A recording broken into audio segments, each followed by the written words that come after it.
Jam berapa mulainya? Bismillahirrahmanirrahim. Assalamualaikum warahmatullahi wabarakatuh.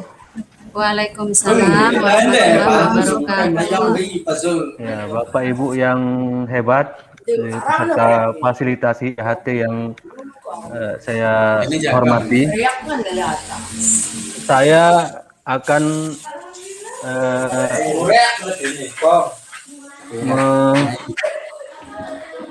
membahas atau memaparkan tentang analisis lingkungan sekolah di SMP Negeri 3 Montong Gading. Yang tujuannya itu agar bisa kita jadikan fasilitasi nanti di instansi kita masing-masing. Bagaimana Ibu Irham, Ibu Sinta, iya. Sudah siap? Kita mulai ya. Saya serahkan ke Ibu Istirham sebagai moderator. Bisa enggak? Terima kasih Pak Jihad.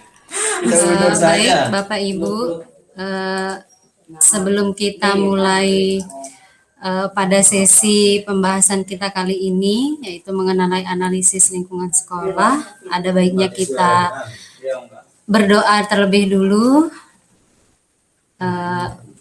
Mari kita sama-sama berdoa dengan kepercayaan dan keyakinan kita. Berdoa doa selesai.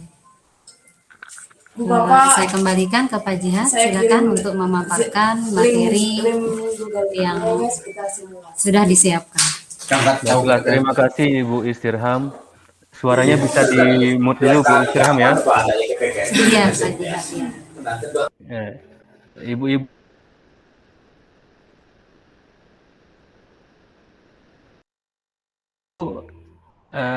pada siang hari ini kita akan membahas tentang analisis lingkungan sekolah SMP Negeri 3 Montong Gading. Yang analisisnya sebagai berikut. SMP 3 Montong Gading ini merupakan salah satu sekolah negeri yang berdiri pada tahun 2016 yang berada di daerah pedesaan dan menempati tanah seluas 4.000 meter persegi. Sekolah ini berdiri pada tahun 2016 ini tergolong sekolah yang sangat kecil, diapit oleh beberapa sekolah-sekolah swasta seperti MTS dan SMP Islam yang telah lebih dulu berdiri dan menyelenggarakan pendidikan. Akses menuju ibu kota Solo hanya memerlukan waktu sekitar 30 menit dengan kendaraan bermotor. Kondisi lingkungan sekolah yang terletak di daerah kawasan pertanian bisa dikatakan sebagai masyarakat yang relatif memiliki wawasan yang memadai. Kehidupan sosial budaya masyarakatnya lebih kental dengan adat dan budaya gotong royong yang tinggi dan tergolong kelompok masyarakat yang religius. Sebagian besar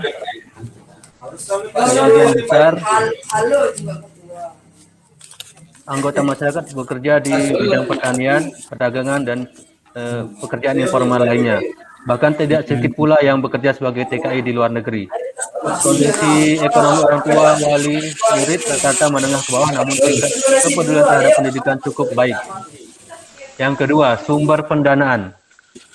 Sumber pendanaan dari sekolah ini masih mengandalkan bantuan dari pemerintah pusat melalui dana bantuan operasional sekolah. Yang ketiga, sistem dan kebijakan daerah. Sekolah kami masih mengikuti regulasi pemerintah daerah dan visi pendidikan tingkat kabupaten.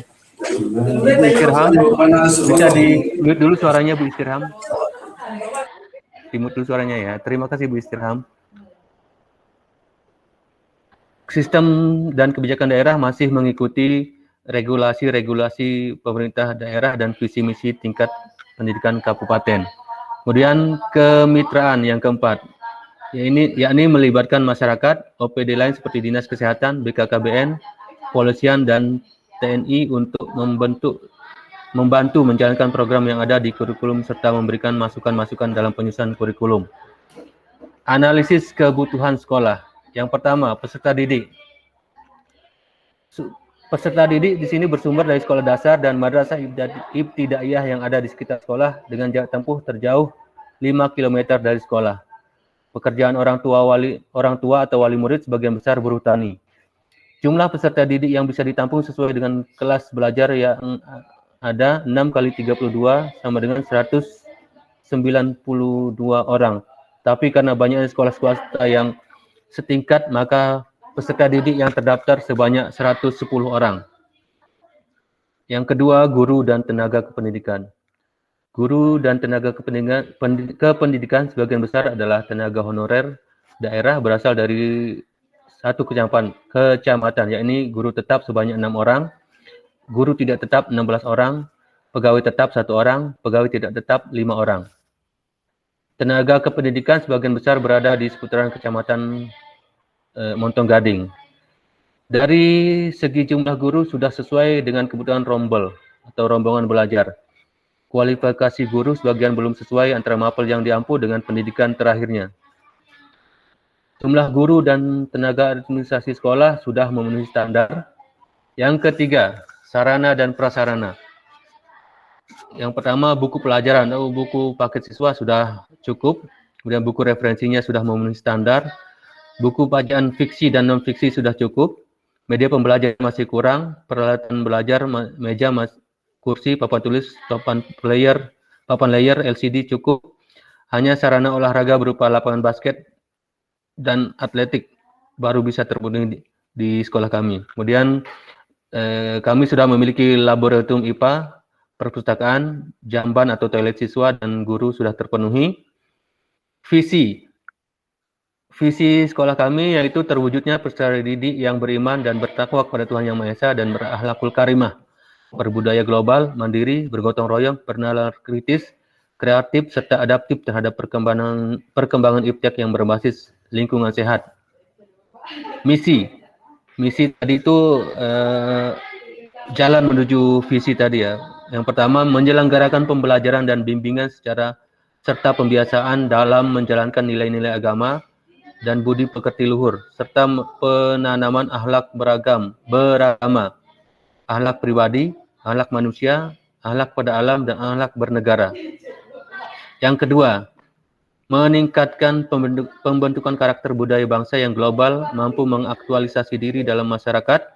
Yang ketiga, melaksanakan pembelajaran dan bimbingan secara efektif dan efisien untuk mengoptimalkan potensi dan peserta didik dan prestasi akademik siswa yang berprofil pelajar Pancasila. Keempat, meningkatkan pelaksanaan kegiatan ekstrakurikuler yang sesuai dengan minat siswa. Kelima, menerapkan manajemen partisipatif dengan melibatkan seluruh warga sekolah dan stakeholder lainnya. Keenam, melaksanakan pengembangan lingkungan sekolah yang aman dan bersih. Ketujuh,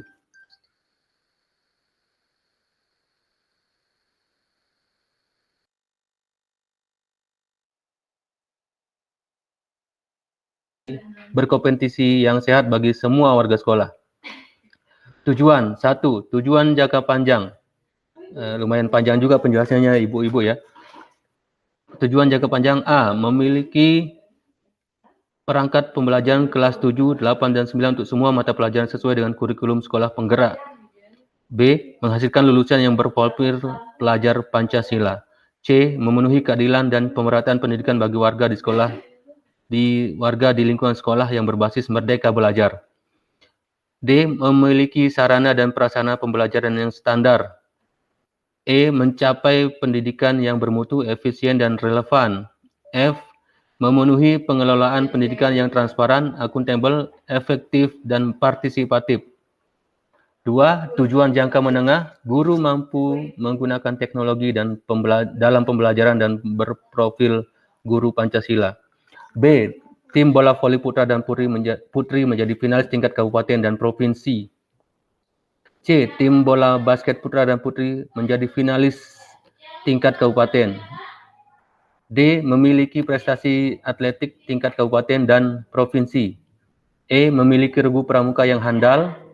F. Memiliki regu PMR yang dapat berkiprah sampai tingkat nasional. G. Memiliki prestasi pada bidang seni suara, seni baca Al-Quran, tingkat kabupaten dan provinsi. H. Mengikuti LPIR tingkat provinsi. I. Memiliki perpustakaan yang representatif dengan pelayanan yang optimal. J. Tersedianya ruang kelas, ruang laboratorium IPA, laboratorium bahasa, dan laboratorium komputer, dan laboratorium multimedia yang representatif. 9. Tujuan jangka pendek. 1. Satu, meningkatnya kesadaran kegiatan keagamaan dan kepedulian sekolah. Indikatornya: A. Meyakini, memahami, dan menjalankan ajaran agama yang diyakini dalam kehidupan. B. Mampu menampilkan kebiasaan sopan santun, berbudi pekerti sebagai cerminan akhlak mulia dan iman takwa. C. Mampu menampilkan kebiasaan sikap ramah, toleransi, dan adaptasi. D. Membiasakan membaca Al-Quran sebelum kegiatan pembelajaran dimulai. Kedua, peningkatan capaian kompetensi setiap mapel. Indikatornya: mempertahankan capaian kompetensi. B. Meningkatnya nilai capaian kompetensi. 3. Mampu menerapkan ilmu pengetahuan dan teknologi. Indikatornya: memahami dan menjalankan hak dan kewajiban untuk bekerja, berkarya, dan memanfaatkan lingkungan secara bertanggung jawab. B. Berpikir secara logis, kritis, kreatif, inovatif, dan memecahkan masalah, serta berkomunikasi melalui berbagai media. 4. Menjuarai berbagai lomba akademik maupun olahraga, kesenian, PMR, drum band, dan pramuka. Indikatornya: banyak piala atau trofi kejuaraan tingkat kabupaten, provinsi, maupun nasional. B. Berpartisipasi dalam kehidupan berbagai cerminan rasa cinta dan bangga terhadap bangsa dan tanah air seperti kegiatan PHBN dan PHBI. 5. Mampu mencegah generasi muda dari pengaruh narkotika dan sejenisnya. Indikatornya: menjalin kerjasama dengan lembaga kepolisian, kesehatan, dan TNI. B. Mengintegrasikan penanggulangan bahaya narkotika ke beberapa mapel terkait. Baiklah Bapak Ibu, sekian pemaparan tentang profil analisis lingkungan sekolah kami. Saya kembalikan ke moderator untuk dilakukan sesi berikutnya.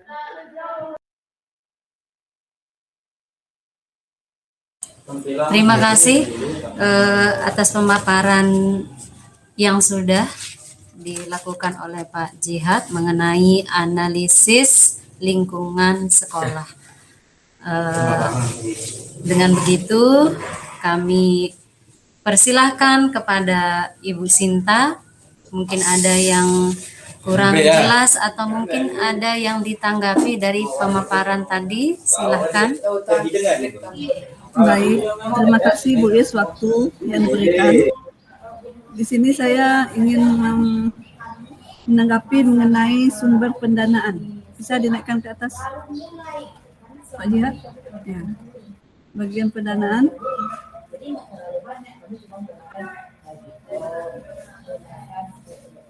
Ya, sumber pendanaan ya. Yang poin kedua ya, Pak Jihad. Di sini saya bertanya, bisakah sumber pendanaan sekolah berasal dari sumber lain selain dari dana BOS yang dari pusat? Apakah bisa sumber pendanaannya dari sumber yang lain? Ya. Baik Ibu Sinta, pertanyaannya itu saja ya? Satu pertanyaan saja. Ya, langsung jawab atau bagaimana Ibu Istirham? Iya, bagaimana Bu Sinta? Apakah itu saja pertanyaannya? Ya, itu yang pertama. Yang Iya. kedua. Oh, ada lagi ya. Baik, ya. saya akan Dua pertanyaan. tulis dulu. Iya, silakan Bu Sinta. Ya, di sini saya bertanya mengenai analisis lingkungan sekolah. Siapa saja yang bisa terlibat menyusun analisis lingkungan sekolah ini?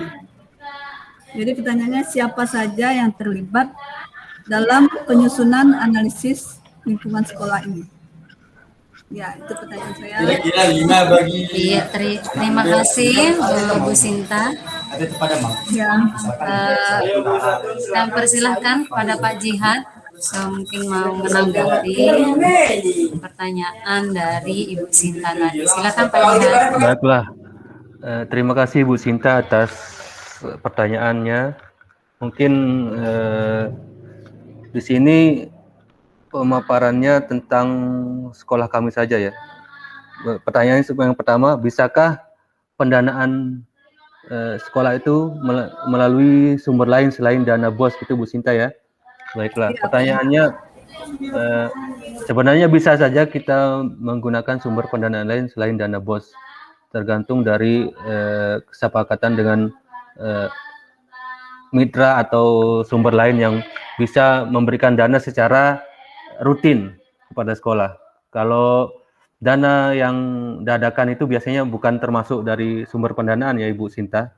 Yang kami maksudkan di sini dana yang rutin diberikan kepada sekolah, setiap bergulir setiap tahunnya atau setiap bulannya begitu Ibu Sinta. Kemudian pertanyaan kedua, siapakah sajakah yang bisa membuat analisis ini ya?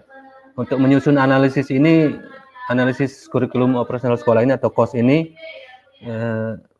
bisa saja, bukan bisa saja, tapi ini sudah jadi kewajibannya kepala sekolah untuk menyusunnya, kemudian dibantu oleh bendahara, kemudian perwakilan dari guru, kemudian siswa, orang tua, untuk menyusun kurikulum operasional sekolah ini. Ada lagi pertanyaan yang lain, Ibu Sinta atau Ibu Istirham?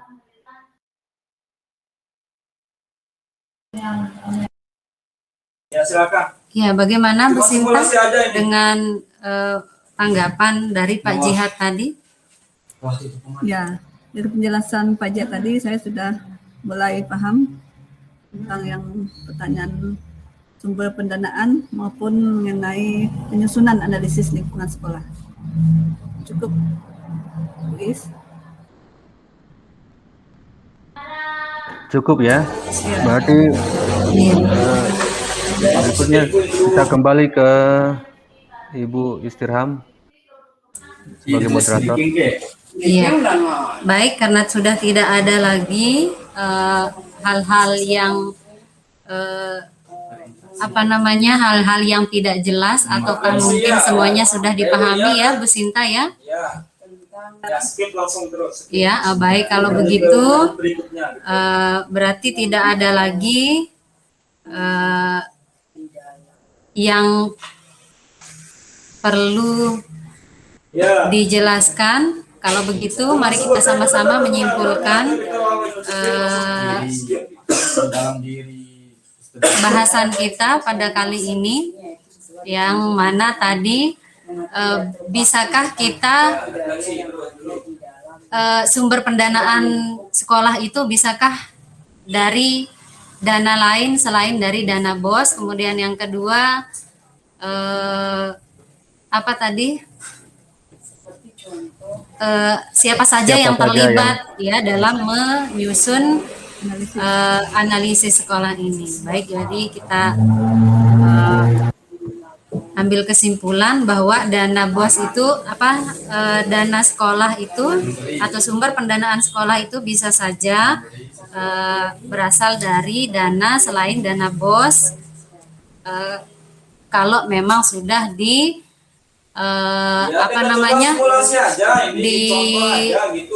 ditetapkan ya, karena dana sumber pendanaan ini harus rutin kepada sekolah gitu. Kemudian yang kedua, yang harus terlibat di dalam penyusunan analisis lingkungan sekolah ini tentu saja kepala sekolah, guru, komite sekolah, kemudian melibatkan orang tua dan juga mitra lainnya. Ya, bagaimana Bapak Ibu? Mulai tanggal berapa? Jam Ibu Sinta? Ya, Sudah paham ya. Kalau gitu tugasnya Bapak Ibu sekarang, saya ingin Bapak Ibu mengerjakan analisis lingkungan sekolah ini sesuai dengan keadaan sekolahnya Bapak Ibu ya. Kita akan paparkan kembali dalam sesi berikutnya tentang analisis lingkungan sekolah. Bagaimana Bapak Ibu sudah siap ya? Sudah mengerti semua ya? siap Pak Jihad. Iya Pak, siap. Ya, kalau gitu saya kembali ke Ibu Istirham untuk ditutup acaranya. Silakan Ibu Istirham. Baik, terima kasih Pak Jihad untuk menutup acara kita pada sesi kali ini. Marilah kita bersama-sama mengucap hamdalah. Baik, saya kembalikan lagi ke Pak Jihad. Ya, dari sekian pemaparan kita akhiri sampai di sini. pemaparan kita tentang analisis lingkungan sekolah. Tugas dari Bapak Ibu jangan lupa ya dikerjakan tentang analisis lingkungan sekolah. Kita akhiri sampai di sini. Assalamualaikum warahmatullahi wabarakatuh. Waalaikumsalam Waalaikumsalam warahmatullahi wabarakatuh.